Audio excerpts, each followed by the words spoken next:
بسم اللہ الرحمن الرحیم ولا تقولوا لمن يقتل في سبيل الله اموات بل احياء ولكن لا تشعرون صدق اللہ العظیم۔ اللہ تبارک و تعالیٰ نے اس آیت مبارکہ میں جہاد کے متعلق اللہ کے راستے میں جو شہید ہو جاتے ہیں ان کے متعلق فرمایا ہے۔ شہادت کا درجہ بہت بلند ہے۔ صحابہ کرام رضوان اللہ اجمعین اسی جہاد کی خاطر انہوں نے اپنے جانوں کے نذرانے پیش کیے اور اللہ تبارک تعالیٰ نے آسمان سے ان کے رحمت کے تحفے بھیجے، ان کی بخشش کے تحفے بھیجے۔ اللہ تعالیٰ نے ان کے آسمان پر تعریف فرمائی اور ان انسانوں کو قیامت تک آنے والے انسانوں کے لیے ان کا نمونہ بنا دیا۔ حضرت عمر رضی اللہ تعالیٰ عنہ خلیفۃ المسلمین تھے، تو ایک دفعہ انہوں نے دربار لگایا۔ دربار کے متعلق ایک شخص نے سوال کیا، اے امیر المومنین، آپ بھی اس نبی کے ماننے والے ہیں، آپ بھی اس قرآن کو ماننے والے ہیں، آپ بھی اس رب کو ماننے والے ہیں، میں بھی اس رب کو ماننے والا ہوں، اس قرآن کو ماننے والا ہوں، اس دین کو ماننے والا ہوں۔ اگر آپ خلیفہ بن سکتے ہیں تو میں بھی، میرا حق بھی بنتا ہے کہ میں بھی خلیفہ بنوں۔ آپ نے اس شخص کو اپنے پاس بلایا اور پوچھا کہ یہ بتاؤ کیا تم نے قرآن پڑھا ہے؟ وہ کہنے لگے جی میں تو قرآن تو ابھی تک نہیں پڑھا۔ یعنی عربی تھے، وہ جانتے تو تھے، یعنی یہ اس کی حکمت ہے، قرآن کے قانون کو جانتا ہے۔ تو انہوں نے کہا جی میں تو نہیں جانتا۔ آپ نے فرمایا کہ جاؤ پہلے قرآن کو پڑھو، اس کو سوچو سمجھو، پھر آگے یہ سوال کرنا، پھر آپ کو پھر خلافت ملے جائے گی۔ اس طرح وقت گزرتا گیا، سال گزرے، یہ 2 سال۔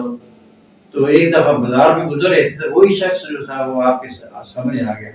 آپ نے آپ سے پوچھا بھائی تم نے سوال تو بہت بڑا کیا تھا، لیکن اس کے بعد آپ نے مجھ سے پوچھے نہیں، آپ دربار پہ نہیں آئے، نہ میرے پاس آئے۔ تو کہنے لگا جی میں نے جب سے قرآن بھی پڑھا ہے مجھے اس بادشاہی کی ضرورت نہیں رہی، مجھے بہت بڑی بادشاہی قرآن کی مل گئی ہے۔ تو گویا کہ قرآن ہی ایک ایسی چیز ہے جو کہ اسلامی ریاست کا سبب بنتی ہے۔ تو گویا کہ آپ نے فرمایا ایک اسلامی ریاست کے لیے قرآن کے قانون کو جاننا اور قرآن پر عمل کرنا، خود بھی عمل کرنا اور باقی رعایا کو بھی اس پر عمل کرنا۔ اس طرح آپ دیکھیں ذرا آپ کا نمونہ۔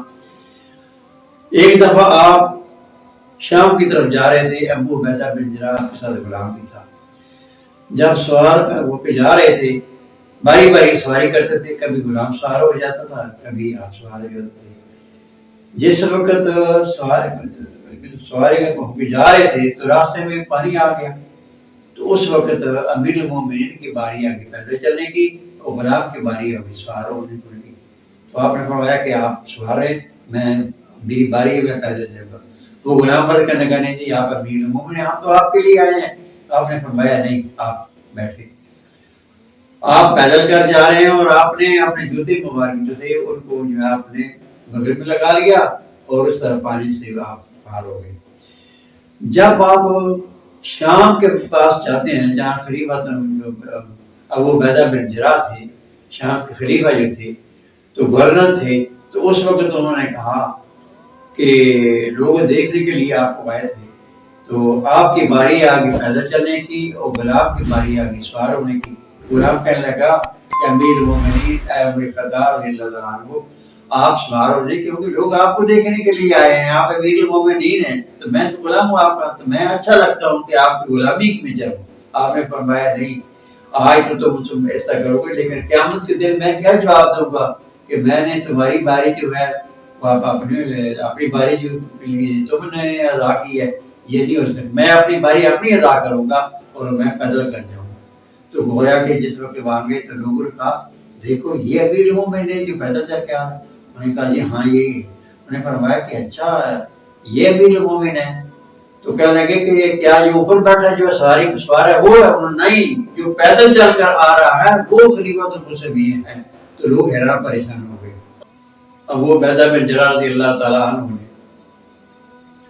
ان کو ویلکم کیا اور کہنے لگے عمر مجھے کیمپوں میں لے چلیں۔ جس وقت عمر رضی اللہ تعالیٰ کیمپوں میں گئے، جوانوں کو دیکھا تو تمام جانوں کو کیمپوں میں دے کر آپ کہنے کہ مجھے اپنی کیمپ میں لے چلیں.